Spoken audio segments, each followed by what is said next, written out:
అమెరికాలో నలుగురు అధ్యక్షులు కాల్పులకు బలయ్యారు. అబ్రహం లింకన్ హత్యతో ఈ హింస మొదలై దేశవ్యాప్తంగా అలజడి సృష్టించింది.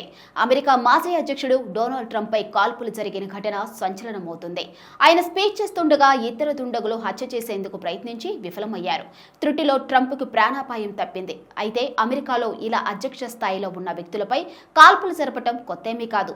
చరిత్రను పరిశీలిస్తే 1912లో థియోడోర్ రూజ్వెల్ట్ ఎన్నికల ప్రచారం చేస్తున్నారు.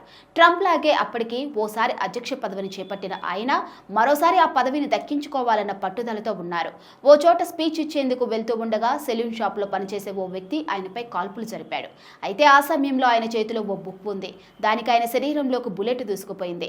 ఫలితంగా ప్రాణాపాయం తప్పింది. కానీ ఆయన బాడీలో మాత్రం బుల్లెట్ అలాగే ఉండిపోయింది. ఈ కాల్పులు జరిగిన తరువాత కూడా ఆయన ప్రసంగాన్ని కొనసాగించారు. ఆ తరువాత 1933లో ఫ్రాంక్లిన్ డి రూజ్వెల్ట్ పైన హత్యాయత్నం జరిగింది. ఆ సమయంలో ఫ్రాంక్లిన్ తప్పించుకున్నప్పటికీ ఆ బుల్లెట్ చికాగో మేయర్కి తగిలి ఆయన ప్రాణాలు కోల్పోయాడు. రూజ్వెల్ట్ తర్వాత అధ్యక్ష బాధ్యతలు తీసుకున్న హ్యారీ ట్రూమన్ 1950లో వైట్ హౌస్ కి సమీపంలోని హత్యకు గురయ్యారు. కొందరు దుండగులు ఆయనపై కాల్పులు జరిపి హత్య చేశారు. వీళ్ళంతా ప్రాణాపాయం నుంచి త్రుటిలో తప్పించుకున్నారు. ఇక అంతకు ముందే అంటే 1865లో అమెరికా అధ్యక్షుడు అబ్రహం లింకన్ దారుణ హత్యకు గురయ్యారు. వాషింగ్టన్ డీసీలోని ఫోర్డ్స్ థియేటర్ వద్ద ఆయన్ను కాల్చి చంపారు.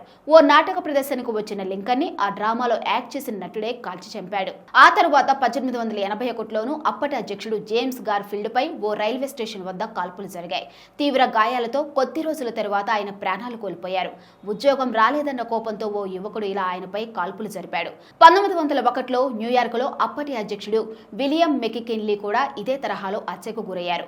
1968లో జాన్ కెన్నెడీ సోదరుడు రాబర్ట్ కే ఫెన్నెడీ కూడా అధ్యక్ష రేసులో ఉన్నారు. లాస్ ఏంజల్స్ లోని ఓ హోటల్లో ఆయన హత్యకు గురయ్యారు.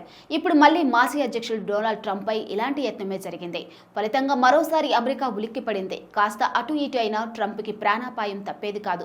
ఆయన వెంటనే తప్పించుకోవడం వల్ల సురక్షితంగా బయటపడ్డారు. ప్రస్తుతం ఈ ఘటనపై FBI విచారణ చేపడుతుంది. 20 ఏళ్ల యువకుడు థామస్ మాథ్యూ ఈ కాల్పులకు పాల్పడినట్టు గుర్తించారు. ఘటనా స్థలంలోనే సెక్యూరిటీ ఆ యువకుణ్ణి హతమార్చింది.